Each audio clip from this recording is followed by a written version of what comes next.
On the second floor of a Cary office building, behind a sign that suggests high-tech science, you'll find the latest research into Micropletus crocepes. They use their antennae to pick up chemical signatures of anything they're looking for, whether it's food or some substance they don't like or anything in their environment. So that's what they're doing in their little cage. They're just kind of going around using their antennae, just kind of randomly moving around until they find some food or something they like. That's right, Micropletus crocepes, otherwise known as sensor bugs.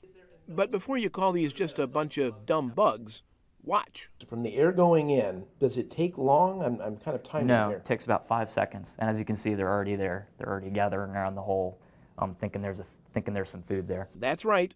These bugs are trained. The bugs that we're using are very amazing. They're just as effective and sometimes more effective than dogs at being able to detect what it is they're trained to detect.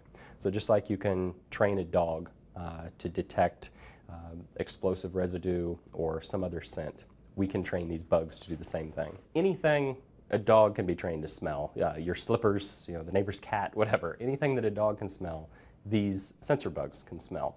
And so we started looking at the different application spaces. Bennett Aerospace is developing a device that would enable the bugs to detect odors along with software to monitor the bug's behavior. We'll put the 5 sensor bugs in these cartridges, and these cartridges will snap into the lid, and we'll put the lid back on, and we'll turn the fan on, and that'll pull in a certain mass flow rate that the bugs have been trained to detect a certain odor.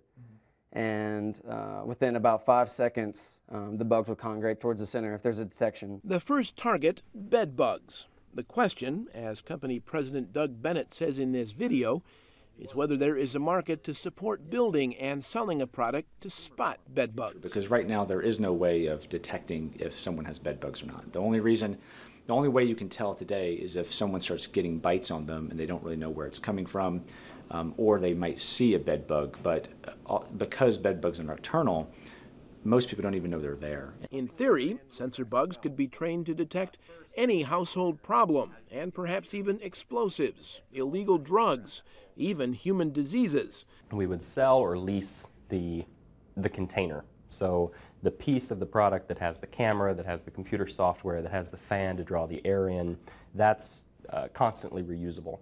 And then we would continue to train or rear train and package the sensor bugs and then send out cartridges. Which begs the question you've probably been asking throughout this entire story. Just how do you train a bug? Well, the company will only say training bugs is similar to training dogs. Food rewards are used. And if there's a chemical signature the bugs have been trained to detect, they will gather around this hole where we're pumping air through. And they're thinking, oh, there's food, because they associate that smell with food that they're given when they're trained. It takes about just several minutes to train one of these bugs. Really? Yes, they're very, very easy and quick to train. In a room, well, about this size, so about the size of an average bedroom, with 2 technicians, we can train thousands of sensor bugs a week, 10,000 or more per week with 2 people.